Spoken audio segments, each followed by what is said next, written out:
Welcome back. Nature in Code. We're in chapter 6, and you just implemented coevolution, and you get really interesting cyclical dynamics like this.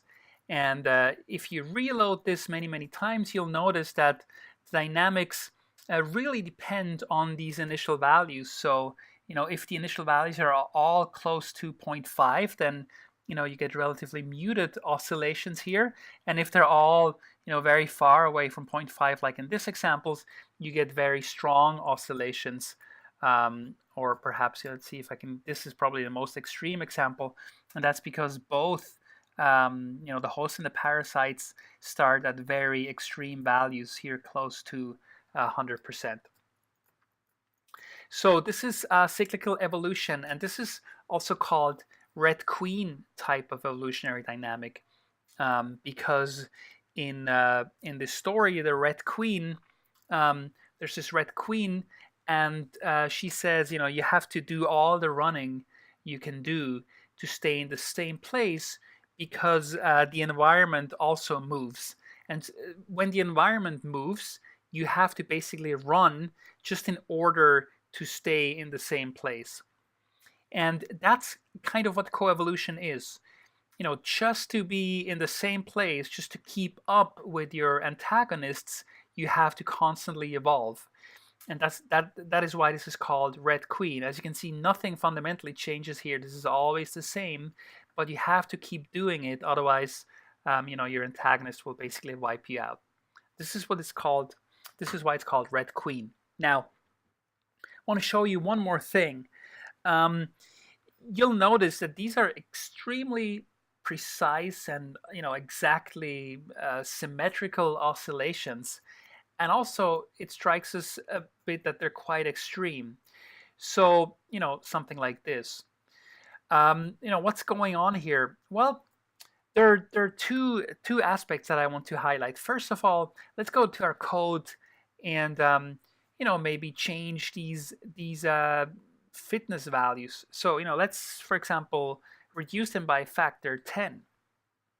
So the fitness cost, so to speak, the selection coefficients, has now just reduced by a factor 10. What happens? Well, you still get oscillations, but they're much slower. Okay, so as you can see, when you reload those, those happen now over hundreds of generations just for one full oscillation. And vice versa, of course, if you increase those to say 0.5 here and 0.9 here, so very strong fitness costs, very high fitness costs, then these oscillations will be much faster. Nevertheless, they will still be quite extreme, and they will still be perfectly symmetrical, because this is now a fully deterministic system, right? I mean, once you know these values here in the beginning, you can precisely mathematically calculate what the frequencies will be in the next generation, and in the next, and then in the next, and the next, and so on. The system is completely deterministic, and it just so happens that it's completely symmetrical as well. So let's go ahead and add a little bit of noise to this just to see what happens. So let's go back to your code. Put these values here back to 0.2 and 0.5 so that we can compare, to what we developed before. So I just want you to make one tiny change. Go to your host selection function. Okay, so here you calculate the host fitness given the current parasite frequencies, and then you update the host frequencies in this generation, based on the ones you had previously. So after this line, after we deterministically calculated the new host frequencies, let's just mess with the host frequencies just a tiny little bit. Okay, so we could, for example, say here host frequencies equals host frequencies, so what we had before, plus some random number. Okay, so plus math random, but that would be way too much, right? Because that's a value between 0 and 1. So again, let's multiply this by 0.01, so that we now this product here will now be a random term between 0 and 0.01. So a very small add-on. And we haven't normalized this yet, so this is just a little bit of noise that we're adding to all the host frequencies here. So a seemingly minor change, but let's go and save this and reload what we have here in the browser. And you can see something really interesting happening. This is not, you know, this is not the same dynamic. It seems to start out, at the given amplitude, but then it seems to kind of, disappear. And also suddenly you get these strange effects here. So what's happening? Well, maybe let's increase this generation time here. Let's maybe go ahead and say, rather than 400 generations, let's perhaps have 2000. Okay, so save, go back to the browser and reload. And wow, now you can see a very interesting dynamic. So, whatever extreme amplitudes we had in the beginning, very quickly, within a few hundred generations, we'll go to some, intermediary amplitudes. However, it's not that it goes into some sort of stable equilibrium. Suddenly, you have this, almost no oscillations anymore, and then again, sort of a rise very quickly in the strengths of these oscillations, and then again, they'll go away mostly. So really interesting dynamics that are going on here, simply because of this, tiny little noise that we added. And you could argue, well, this noise could, for example, be the effect of drift, right? I mean, mostly the system is the frequencies are determined by the fitness values. However, a little bit of drift here and there, a little bit of random chance will occur in these interactions, especially if it's, finite population size. And you can see just a little bit of drift actually has quite a strong effect on these dynamics. And so this is coevolution. I mean, coevolution and evolution by natural selection in general, they're obviously huge topics, and entire books have been written about it.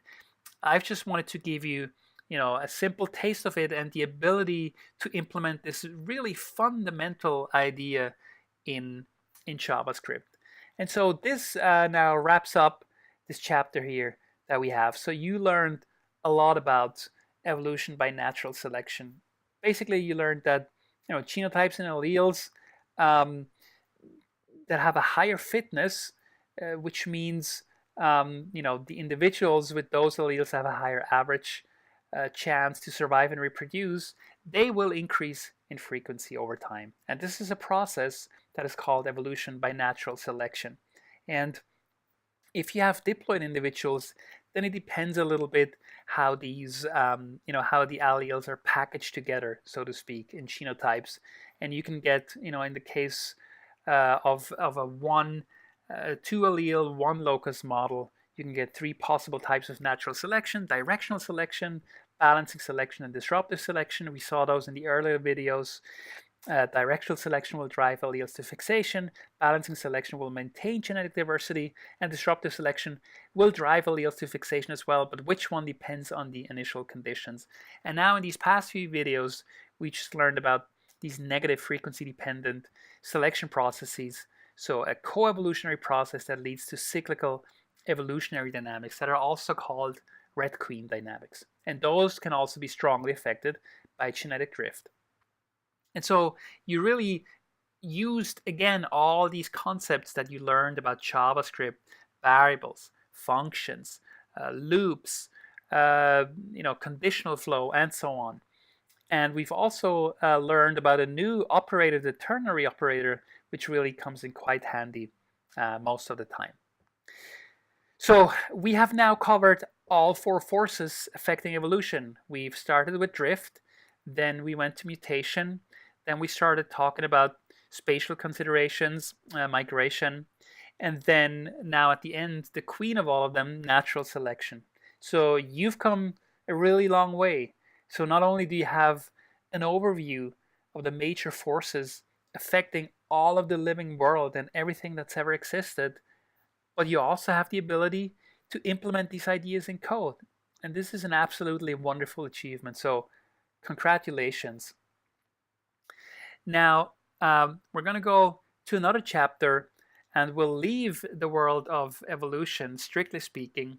You can never leave the world of evolution. Um, but we'll look at another really interesting and highly dynamical system in biology. We look at how infectious diseases spread, and we do this, of course, again, using JavaScript. So see you in the next chapter and in the next videos.